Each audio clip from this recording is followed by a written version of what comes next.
estudio. Primero de Samuel, capítulo 13. Vamos a leer los primeros versículos. Amén. Cuando le encuentre, quiero invitarle que se ponga tantito de pie, solo para darle lectura a las escrituras. ¿Ya lo encontró? ¿Glorifican el nombre del Señor? Dice así: había ya reinado Saúl 1 año, y cuando hubo reinado 2 años sobre Israel, escogió luego a 3,000 hombres de Israel, de los cuales estaban con Saúl 2,000 Micmas, y el nombre de Betel, y en el monte de Betel, y 1,000 estaban con Jonatán en Gabá de Benjamín. Y envió el resto del pueblo cada uno a sus tiendas. Y Jonatán atacó a la guarnición de los filisteos que había en el collado, y lo oyeron los filisteos. Se hizo Saúl tocar trompeta por todo el país, diciendo: oigan los hebreos. Y todo Israel oyó que se decía: Saúl ha atacado a la guarnición de los filisteos, y también que Israel se había hecho abominable a los filisteos. Y se juntó el pueblo en pos de Saúl en Gilgal. Entonces los filisteos se juntaron para pelear contra Israel, 30,000 carros, 6,000 hombres de a caballo, y pueblo numeroso como la arena que está a la orilla del mar. Y subieron y acamparon en Micmas, al oriente de Bet-Aven. Cuando los hombres de Israel vieron que estaban en estrecho, porque el pueblo estaba en aprieto, se escondieron en cuevas, en fosos, en peñascos, en rocas y en cisternas. Y algunos de los hebreos pasaron el Jordán a la tierra de Gad y de Galaad, pero Saúl permanecía aún en Gilgal, y todo el pueblo iba tras él temblando. Y él esperó 7 días conforme al plazo que Samuel había dicho, pero Samuel no venía a Gilgal y el pueblo se le desertaba. Entonces dijo Saúl: traedme holocausto y ofrenda de paz, y ofreció el holocausto. Y cuando él acababa de ofrecer el holocausto, he aquí Samuel que venía, y Saúl salió a recibirle para saludarle. Entonces Samuel dijo: ¿qué has hecho?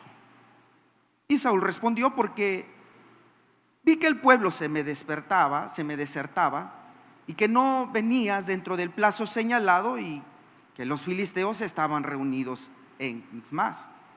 Me dije: ahora descenderán los filisteos contra mí a Gilgal, y yo no he implorado el favor de Jehová.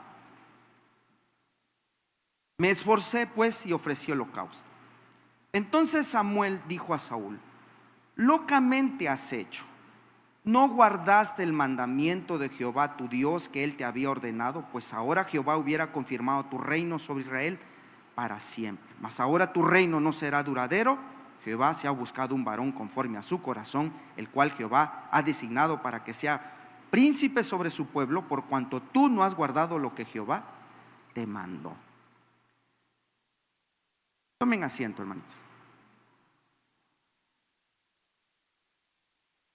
El tema central es la honra, y se ha tomado como un texto muy conocido que dice las escrituras, también en Samuel, que Dios honra a los que le honran.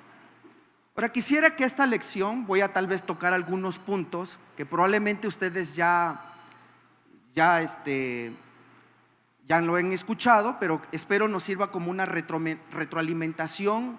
Vamos a que nos ayude un poco a recapitular tal vez lo que hemos estado aprendiendo, porque quiero llegar a un punto, hermanos.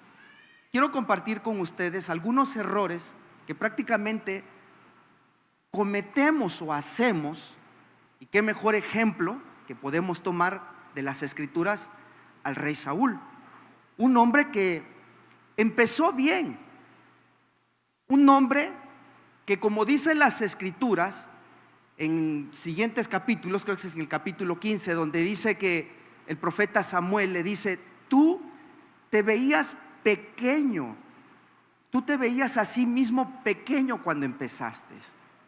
Pero parece ser que para ese entonces el corazón de Saúl ya había cambiado demasiado. su actitud ya era muy diferente. Aquí el asunto no es cómo nosotros empezamos, sino cómo nosotros terminamos. Hay quienes empiezan bien o empezamos bien, pero a veces terminamos mal, haciendo las cosas contrarias, volviéndonos rebeldes, duros, testarudos, desobedientes a las cosas de Dios. No es como haya sido tu principio, la actitud por lo menos de Saúl, y yo creo que eso fue lo que Dios vio primero en Saúl, es que él se veía pequeño. Así mismo, las Escrituras dicen, hermanos, que cada uno de nosotros debemos tener una percepción, un concepto correcto de nosotros mismos. O sea, en otras palabras, no te sientas más, no te creas más de lo que los demás, sino siempre tu actitud debe ser una actitud siempre humilde. No quiero decir y no quiero que malinterpretemos el que nos creamos que podemos hacer muchas cosas que honren y glorifiquen a Dios. Eso está bien, es un pensamiento correcto. Creer en mis capacidades. Yo sé que puedo. Dios me dio 2 manos, Dios me dio 2 pies, tengo completo mis ojos, veo bien, tengo fuerza, tengo energía. Y tal vez poder decir, como un día dijo Caleb, tal era mi fuerza hacía 40 años, tal es mi fuerza ahora. Esto lo digo para los que ya se sienten viejitos y con reumas y con dolores. Pero Caleb, del pensamiento de él, decía, tal era mi fuerza hacía 40 años. Él tenía ya más de 80 años y decía, entrégame la montaña, entrégame lo que Dios me había prometido. Le dice a Josué, tal era mi fuerza hacía 40 años, tal es mi fuerza ahora. O sea, ese es un pensamiento positivo. Habla de, yo puedo, yo sé que creo, con ayuda del Señor, yo sé que Dios me va a entregar, decía él, lo que Él me prometió. Sé que es una tierra de gigantes, pero yo puedo. Pero una cosa es también cuando caemos en el orgullo, caemos en la arrogancia. O sea, un pensamiento así como, es que conmigo nadie puede. Yo la sé de todas, no necesito la ayuda de nadie. No necesito tu ayuda. ¿Tú quién eres para aconsejarme a mí? Y ves con desdén, ves con desprecio, miras hacia abajo a tu prójimo, al consejero, a la que sea la persona que esté de tu lado o quien te esté dando alguna opinión. Y esa es una actitud arrogante, soberbia, que nos empieza a entrar como que ese espíritu de Saúl. Porque curiosamente, hermano, cuando Saúl empieza, vuelvo a repetir, él se veía de una manera más humilde, en una posición más correcta. Si te das cuenta, en el llamado de la mayoría de los hombres de Dios que hicieron grandes cosas, grandes proezas para Dios, que honraron a Dios en su vida, empezaron con una actitud así, una actitud correcta. ¿Quién soy yo? ¿Qué vistes en mí, Señor? ¿Qué puedo yo hacer? Yo soy el más pequeño de todos mis hermanos. ¿Qué miraste en mí, Señor? ¿Por qué me estás poniendo en esta situación? ¿Por qué quieres que yo haga eso? Yo no sé si pueda, Señor, pero en tu nombre lo voy a hacer. O sea, una actitud más humilde, una actitud que podríamos decir es la actitud correcta y que podríamos decir viene a ser como el motor que nos ayuda a honrar y terminar honrando de esa manera a Dios. Lo contrario nos puede llevar a lo que no queremos, deshonrarlo, o que algunos terminamos deshonrando, ni siquiera nos damos cuenta cuando lo estamos haciendo. Eso es lo peor de todo. Hay quienes quizás lo hace, se da cuenta, corrige y echa para adelante. Pero hay quienes, aún quizás la misma ceguera y la misma soberbia, el mismo orgullo, los enceguece y toman una actitud, como lo vamos a ver enseguida, como de Saúl, que terminan deshonrando a Dios, pero que él parece ser no darse cuenta de esa situación. ¿Qué significa honra? Creo que ya lo vieron. Honrar a alguien significa respetarlo, significa estimarlo. Es el grado de honor que le otorgamos a alguien y depende en gran medida de su posición y de sus logros. Por ejemplo, como cuando tu hijo saca un 10, tú lo honras y dices, hijo, pídeme lo que quieras. Mira, si me sacas 10 te voy a comprar esa ropa que me pediste. ¿Sí me explico? Lo estamos honrando, es una manera, por sus logros. El honor que se le otorga a un niño es un ejemplo por sus buenos resultados en la escuela. Pero eso es muy diferente del honor que se le otorga, por ejemplo, a un comandante por ganar una guerra. O sea, son medallas, ¿no? O sea, tales como su posición, su poder, sus logros, su integridad, su intelecto, todas esas cosas. Demostramos el honor a través de las actitudes.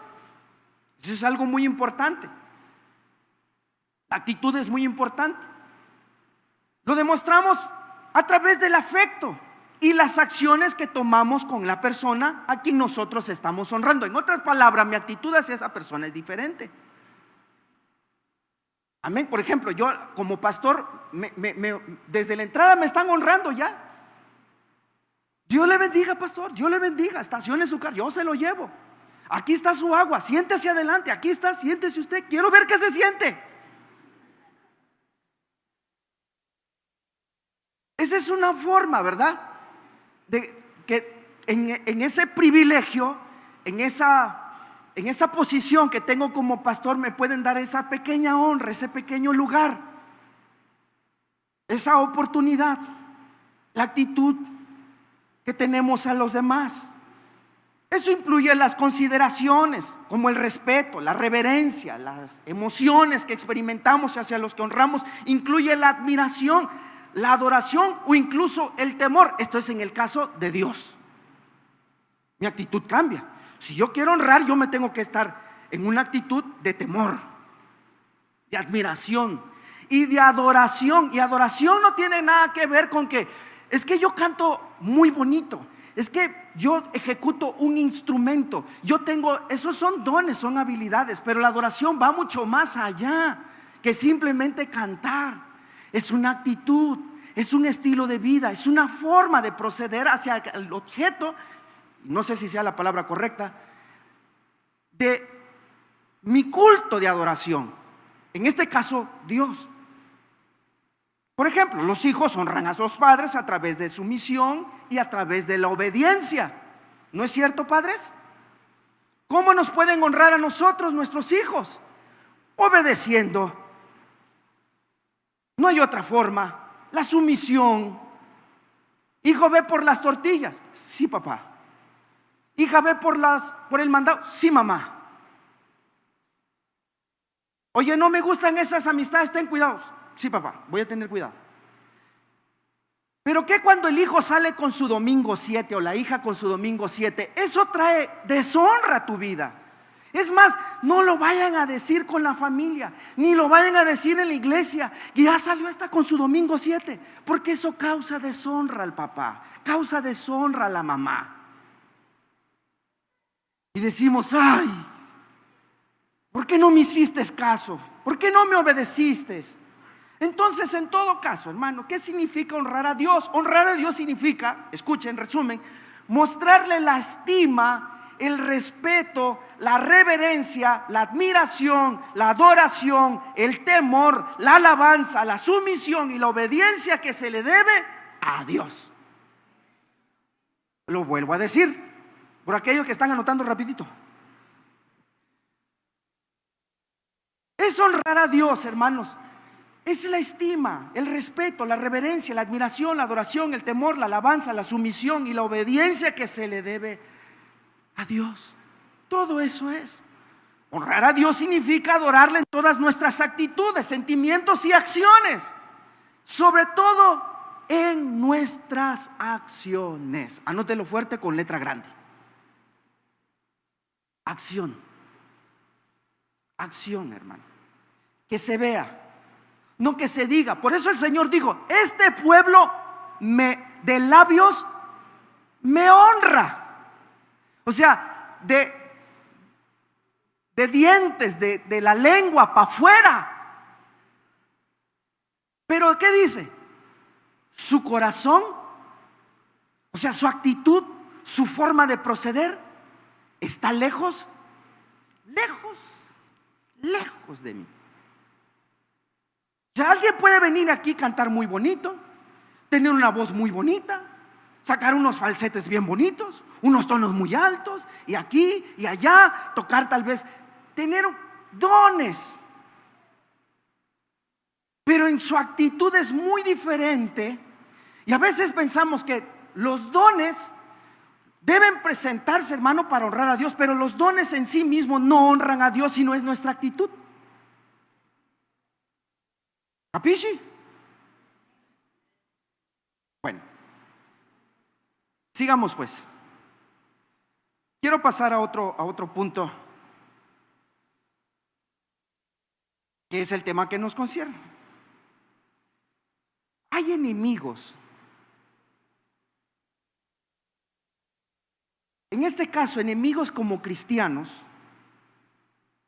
que no se encuentran, vamos a decirlo así, afuera de él. Siempre tenemos esa idea, ese concepto de que pues Satanás es el enemigo número uno, ¿verdad? Es el enemigo común que todos nosotros tenemos. Y siempre nos han enseñado así como que, ok, es con el Satanás que me tengo que cuidar, es con el que voy a tomar distancia.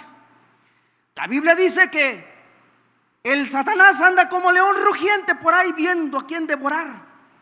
Y entonces es alguien que, aunque no lo vemos, sabemos que existe y que tenemos que tomar, según las Escrituras, ciertas previsiones, ciertas, así como que, como dicen las Escrituras, no ignoréis las maquinaciones del enemigo, ¿verdad? Entonces yo como cristiano me estoy preparando, porque yo sé que tengo un enemigo que desea mi destrucción, que me va a tentar. Yo tengo que tomar las herramientas, las necesarias para entonces yo cuidarme. Me tengo que cuidar de él.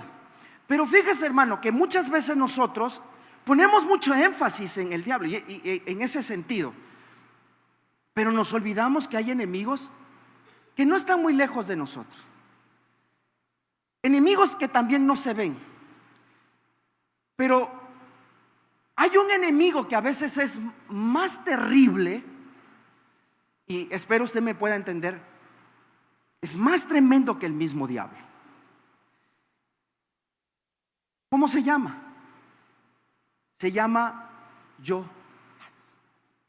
¿Usted, pastor? No, nosotros mismos. Hay cosas que están en nosotros mismos. Siempre culpamos en alguna situación o circunstancias que nos pasan, generalmente malas, negativas. Siempre culpamos ¿a quién? Al diablo.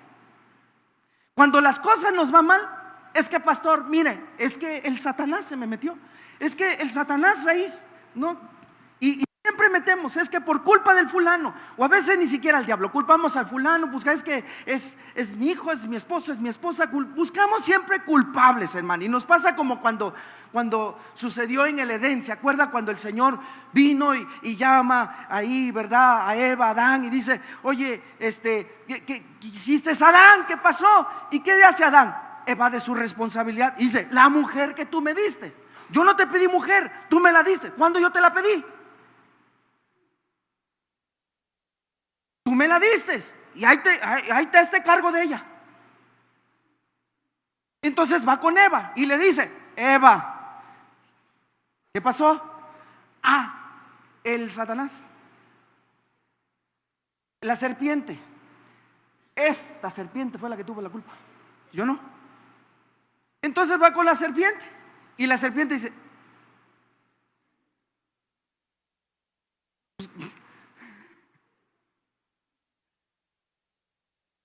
sin embargo, hermanos, a la hora cuando el Señor lanza los juicios, nadie fue exento de su responsabilidad. Siempre buscamos culpable. Buscamos a la serpiente, buscamos al Adán, buscamos a la Eva, buscamos, hermano, a otros, menos nosotros nos volvemos responsables de nuestros mismos hechos, de nuestros errores. Así es que tenemos un enemigo, hermano. Aparte del diablo, aparte de Satanás, somos nosotros mismos muchas veces.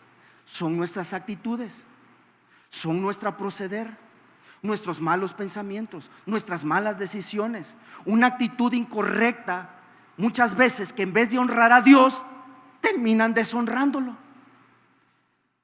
Ese es el peor enemigo, es uno mismo, sus prejuicios, sus temores. Ahora, en el personaje de nuestro estudio, Saúl, hermano, había sido elegido por Dios. Mire qué gran privilegio que tenía. Había sido elegido por el Señor. Dios mismo lo escogió para que fuera rey. Y para que fuera rey que viviera por mucho tiempo, reinara y su descendencia, hermano, esa era la intención. Pero por el error que él cometió, hermano, Saúl fue desechado como rey. O sea, todas nuestras decisiones siempre van a tener consecuencias a corto, a mediano o a largo plazo. Porque muchos de nosotros en este momento puede ser que estemos sufriendo las consecuencias de errores que cometimos hace 20, hace 30, hace 40 años. Les decía uno, creo que fue en la mañana que les decía a los hermanos, que muchos estamos sufriendo precisamente de eso cuando tal vez cuando fuimos niños, fuimos adolescentes, porque hoy recordamos lo que dice Eclesiastés: acuérdate, joven, acuérdate de tu juventud. Acuérdate del Señor en los días de tu juventud, dame placer tu corazón en los días de tu adolescencia. Pero sabes que sobre todas estas cosas que dice, te juzgará Dios. Muchos de nosotros, por ejemplo, decidimos cosas muy tempranamente, cosas muy tempranas en nuestra corta edad que ahora estamos sufriendo. Por ejemplo, probablemente tú a los 15, a los 14 te embarazaste, te casaste con un hombre que más adelante fue un violentador tuyo, no solamente verbal, psicológico y hasta físicamente, y hoy dices, me arrepiento de haberme casado con ese hombre. O viceversa, porque también sucede del lado de la mujer, pero es más común en los hombres, ¿verdad?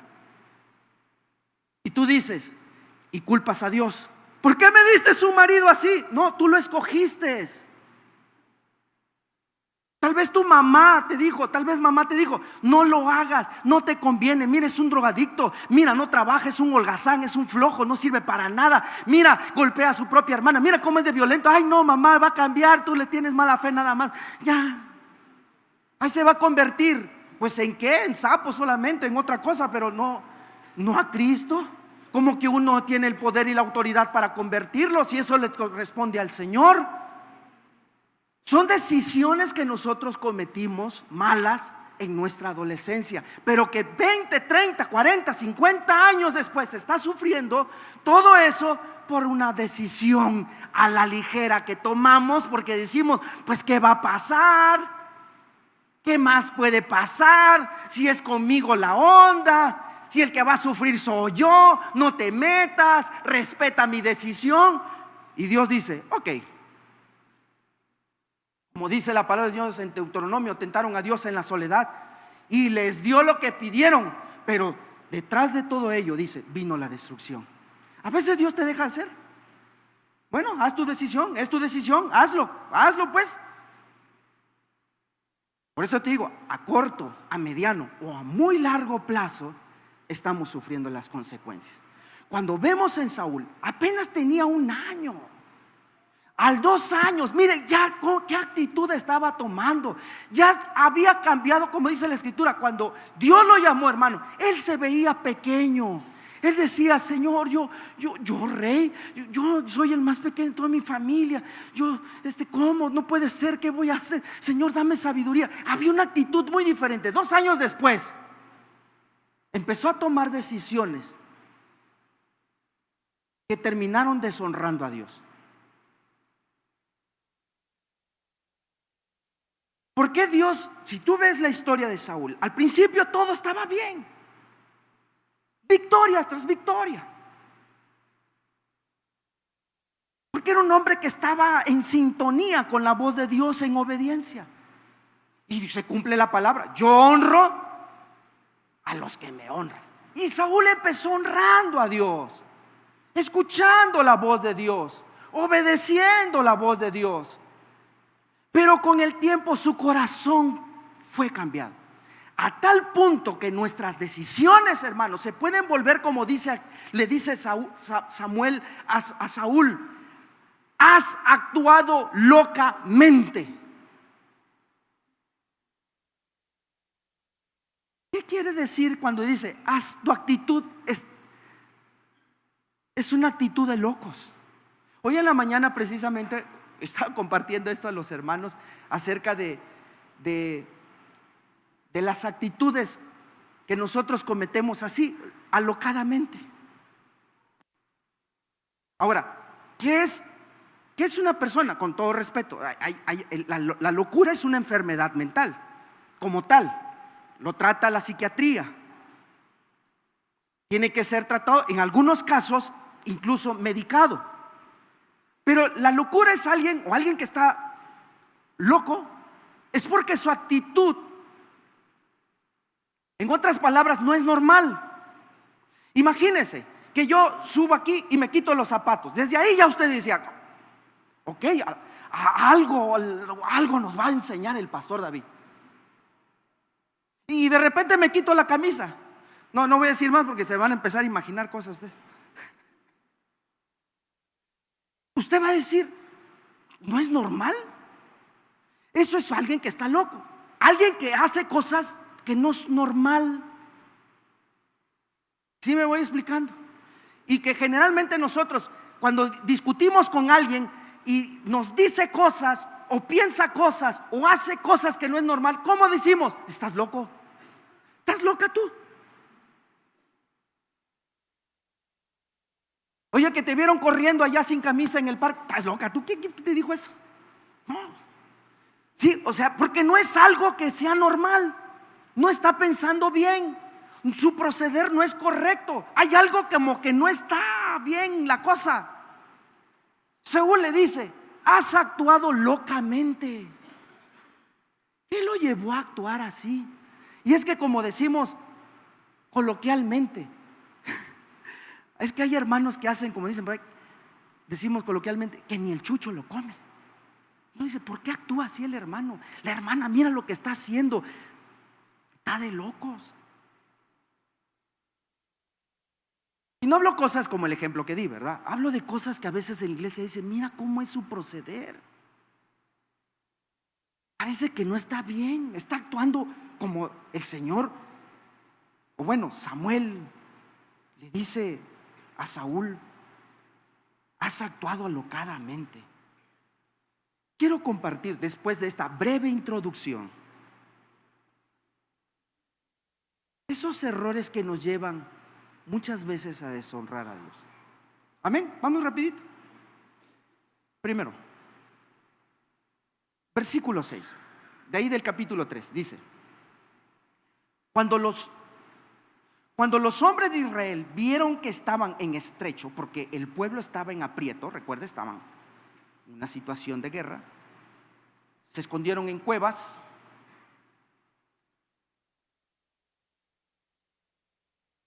Perdón, es que ya a esta edad ya no leo bien, hermano.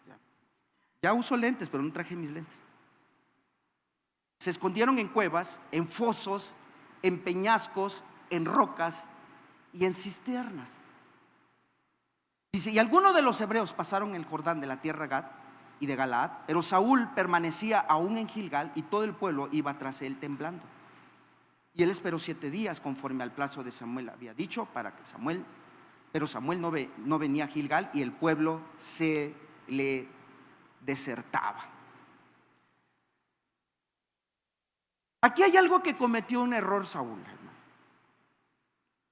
Dice que cuando los hombres de Israel vieron que estaban en estrecho, una situación difícil, porque el pueblo, dice, estaba en aprietos, se escondieron en cuevas, en fosos, en peñascos, en rocas, en cisternas.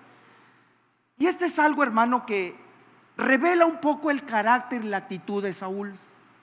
Y es que él, como muchos de nosotros, somos muy desesperados para tomar a veces decisiones y no sabemos esperar. El autocontrol, o como se conoce en la escritura como dominio propio, es algo muy fundamental para nosotros como hijos de Dios, hermano. a veces somos muy desesperados. Y en nuestra desesperación tomamos actitudes, tomamos decisiones, a veces a la ligera, que sin pensarlo, porque es así, no lo pensamos. No es lo mismo pensar bien y decir, si hay algo que tenía, y por eso se ganó el título de Moisés de el hombre más manso, más humilde, más manso de la tierra, era porque tenía una actitud muy paciente. ¿Sabes? Cuando pasaba en una situación de crisis donde él no sabía qué decisión tomar, lo que él hacía era refugiarse en Dios.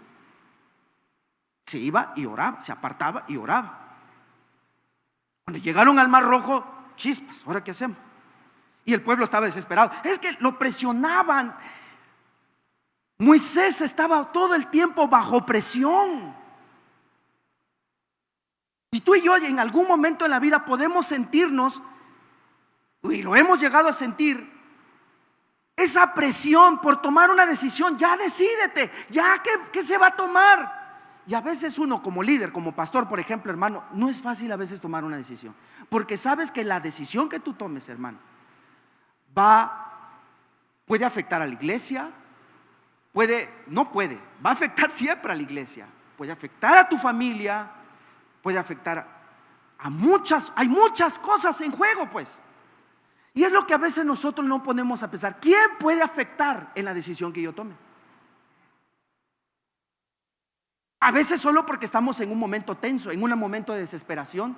¿Se acuerdan cuando el pueblo estaba pidiendo porque Jesús fuera crucificado? Estaban llenos de rabia, estaban llenos, querían ver sangre, ya crucifíquele, crucifíquele. Él es inocente. Pilato se lava las manos y dice: yo soy limpio de esta falta. ¿Y qué gritaron todos en su desesperación? Ya querían verlo crucificado. Que su sangre caiga sobre nosotros y sobre nuestros hijos. No saben. Ahora sí que dijera, no solo estaban actuando, sino estaban hablando, como le dijeron a Saúl, locamente. Sobre nosotros, sobre nuestros hijos. ¿Te das cuenta de lo que se estaban echando encima? No estaban matando a cualquiera. Nosotros sobre nuestros hijos. Ya no me importa. Lo que queremos es muerto a ese hombre. Ya. Pero oigan, no, que nosotros somos responsables. Toda responsabilidad, su sangre caiga sobre nosotros y sobre nuestros hijos. ¿Te das cuenta cómo a veces hablamos con ligereza cuando estamos en un momento de presión? En una actitud así, hermano, cuando no tenemos control, terminamos muchas veces deshonrando a nuestros hijos, deshonrando a la mujer, deshonrando a la familia, deshonrando a la iglesia, deshonrando a Dios. Hay silencio a su nombre. Está aquí, ¿verdad? Otra cosa, versículo 8 dice: y él esperó 7 días, dice, conforme el plazo que Samuel había dicho, pero Samuel no venía a Gilgal. Recuerde, Samuel había dicho: yo voy, en 7 días yo voy, yo te alcanzo, yo te doy alcance para ofrecer holocausto. Esa era una costumbre, hermanos, antes de empezar la guerra, vamos a ponernos a cuenta con Dios, vamos a orar, vamos a ofrecer un holocausto, que Dios nos dé la victoria. Amén, en 7 días te alcanzo. Y yo creo que desde el segundo día. ¿Y cuándo va a venir pues Samuel? El profeta.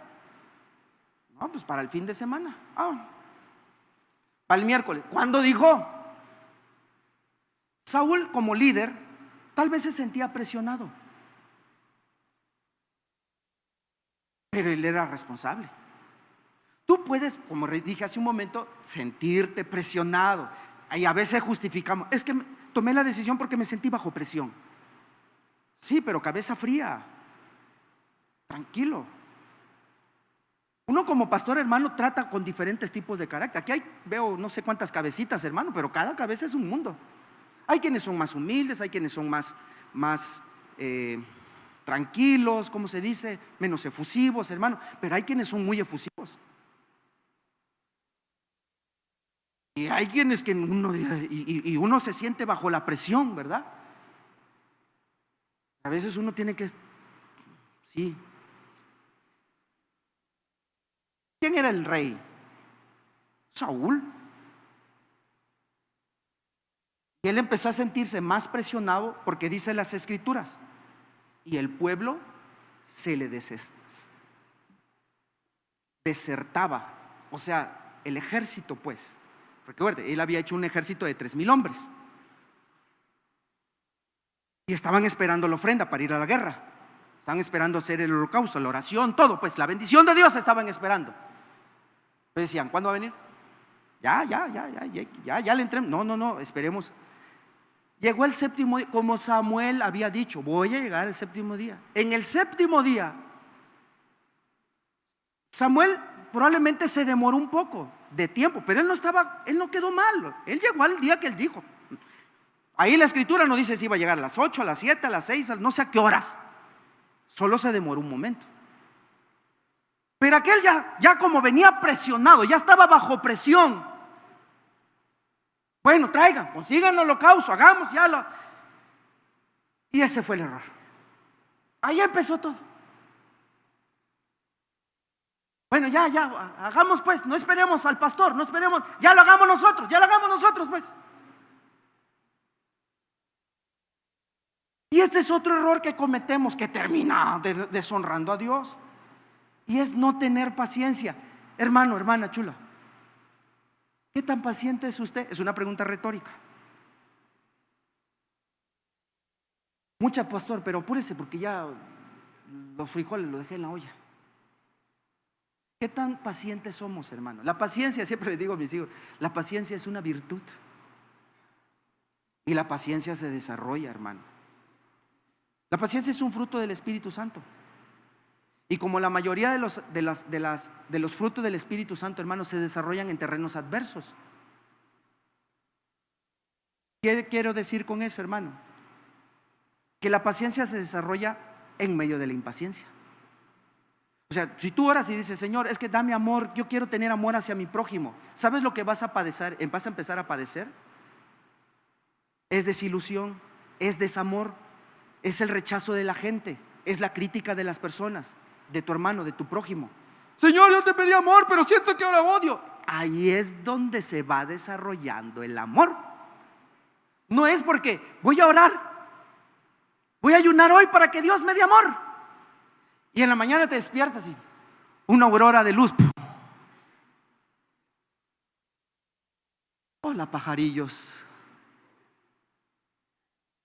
hermosas luciérnagas de la mañana. Qué hermoso día. Vecino, Dios te bendiga. No, despiertas y tu vecino te tiró la basura en tu banqueta. El amor ahí se va desarrollando. Tienes que la paciencia es así igual. ¿Cómo vas a desarrollar tu paciencia? En una situación adversa. ¿Cuál es la adversidad? ¿Cuál es lo contrario de la paciencia? La impaciencia. ¿Cuál es lo contrario del amor? Ahora sí que del odio nace. Sí. Bueno, técnicamente, pues no sé si capisci. ¿Sí me entiende, verdad? Sí. Eso fue lo que causó, hermano, otro error, y terminamos deshonrando a Dios. No desarrollar los frutos del Espíritu en nuestra vida, como la paciencia, la impaciencia. El ser impaciente, tomamos decisiones que en vez de honrar a Dios, terminamos haciendo como dijo Samuel a Saúl, haciendo cosas locas. No me quede viendo feo, no le estoy diciendo a usted, yo sé que usted es diferente. ¿Qué otra cosa? Versículo 9. Entonces dijo Saúl, traedme holocaustos y ofrenda de paz, y ofreció el holocausto. Ese es otro error. Se tomó atribuciones que no le correspondía. ¿A quién le correspondía hacer eso?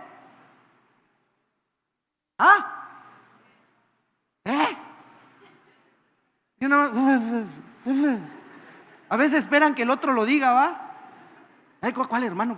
¿Cuál? Algunos se acaban de despertar. ¿Cuál?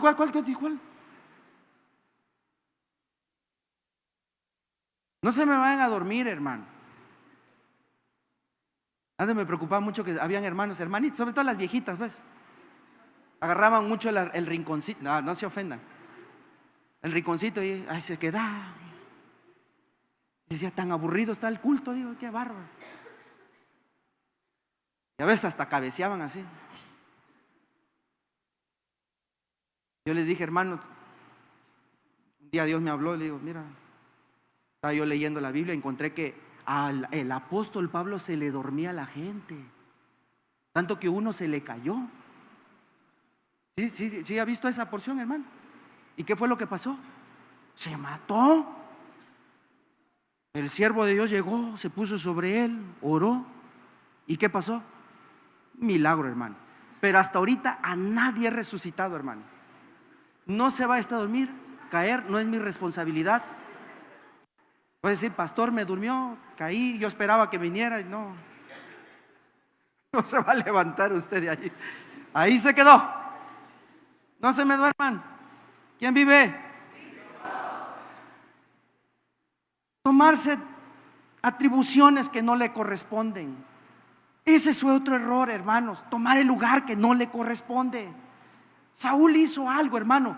Ofreció un holocausto, una ofrenda que eso le correspondía, hermanos, a Samuel. Nadie más. No usurpe el lugar de otro, hermano. No se vaya usted a querer sentir más que el pastor de repente, o más que el líder de la reunión familiar o de la célula, ¿cómo le llaman? Extensión, ¿cómo? No, de paciencia, hermano. Tranquilo, espere el tiempo. No es su responsabilidad. En todo caso, el que va a dar cuentas es el otro. Si Saúl hubiera esperado y si nunca hubiera llegado Samuel, hermano, ¿de quién era la responsabilidad? Tal vez ni siquiera podría decir que era justificable, porque estaba usurpando, tendría que usurpar a la fuerza un lugar que no le corresponde. No usurpemos, vamos rápido, ya les veo el tiempo que se está yendo. 4, hermano. Versículo 10 dice: y cuando él acababa de ofrecer el holocausto, o sea, Saúl, y aquí Samuel que venía, y Saúl salió a recibirle para saludar. Esta es otra cosa, hermano. No esperar hasta el final. Espere siempre, como decía hace un momento, espere al final, espere, no es su responsabilidad, espere al final, no se me vayan antes del culto. A su nombre. Sí, hermano, ya voy. No, espere, tranquilo, hermano, aquí estamos. Hermano, somos una familia, ¿no es cierto? Que una de las analogías de la iglesia es que somos vistos como una familia. Cuando tú llegas a visitar tu familia, que dice, mamá, como aquel cuento, ¿no? De, mamá, ya vine. O cuando llegas a tu casa, ya vine, vieja, ya me voy, vieja. Viene y se va. Hay hermanos así, ya viene pastor, ya me voy, pastor. Diga adiós, dice.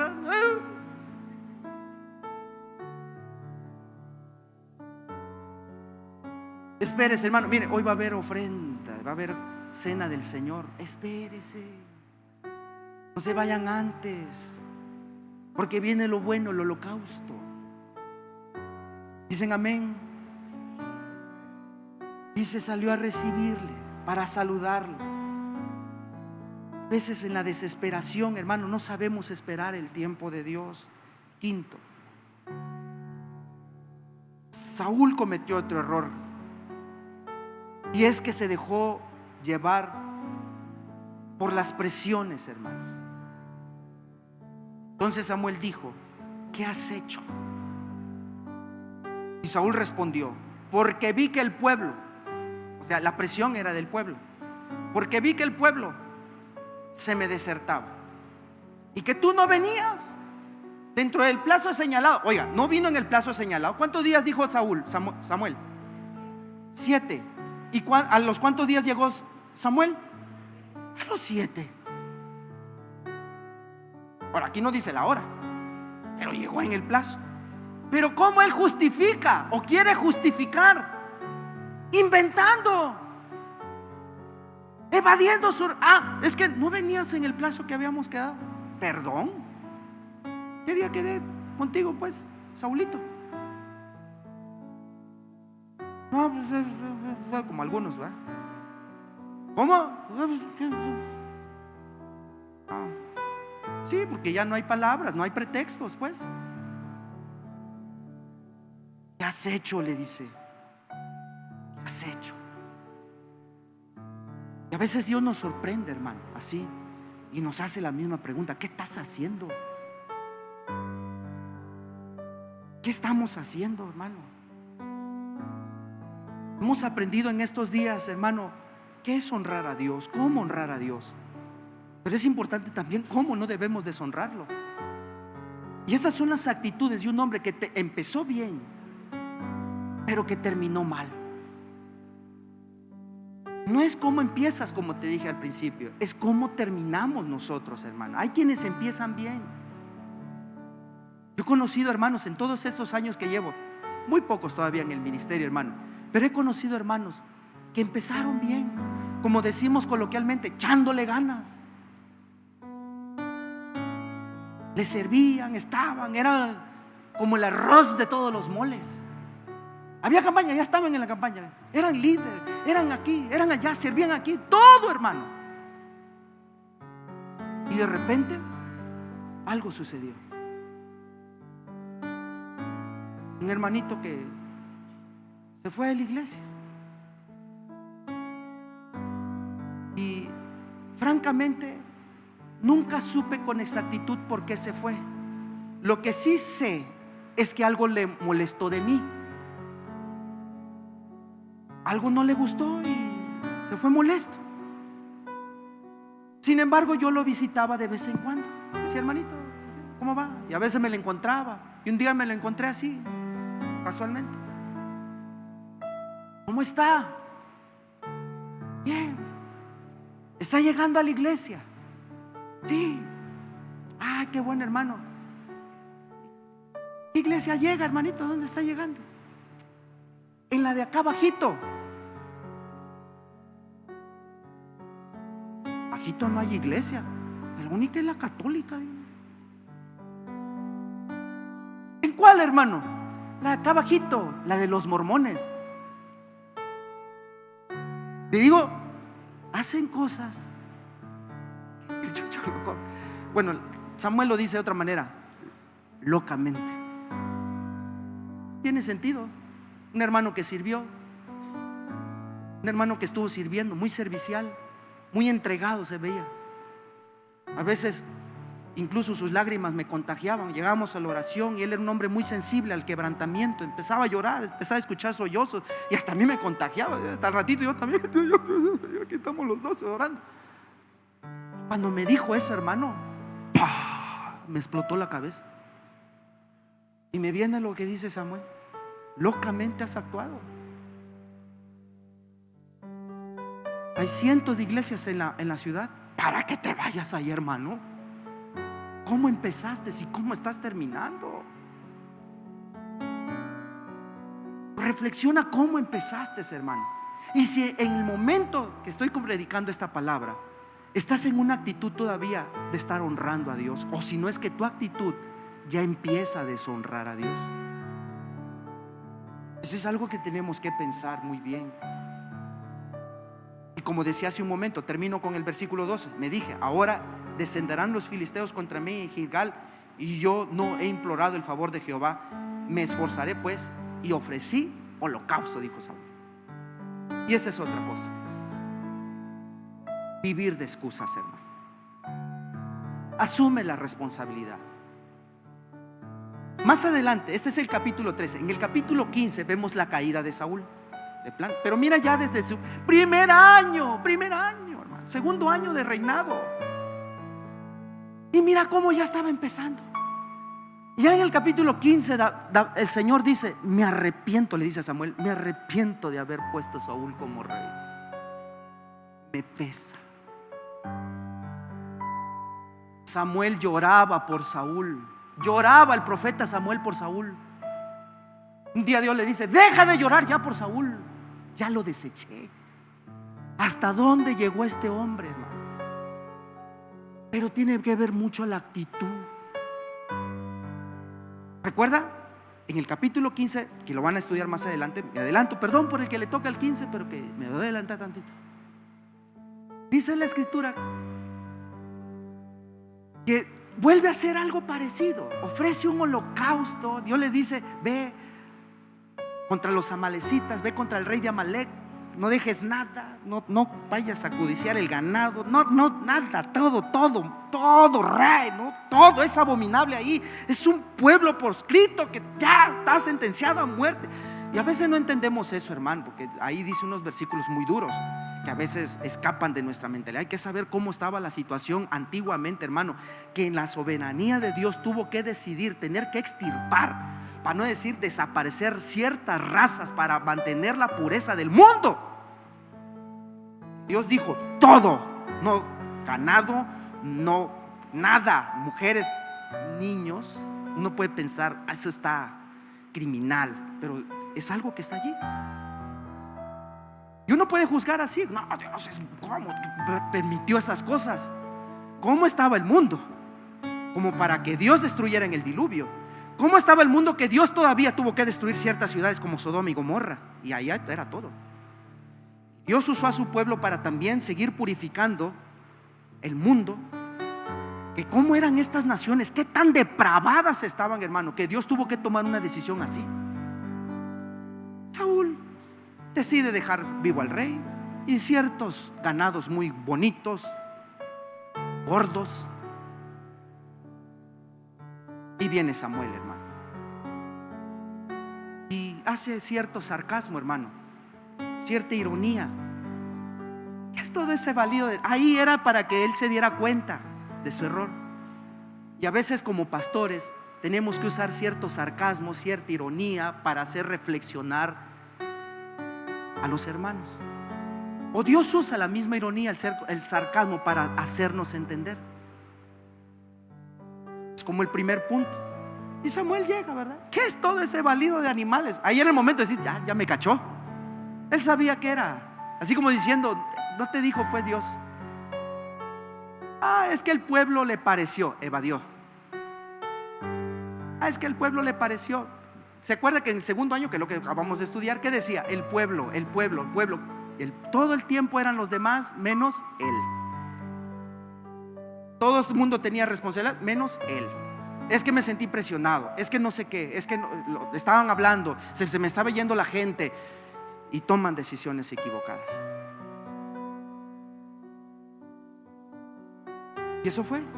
¿Qué es todo ese valido? No, es que el pueblo le pareció.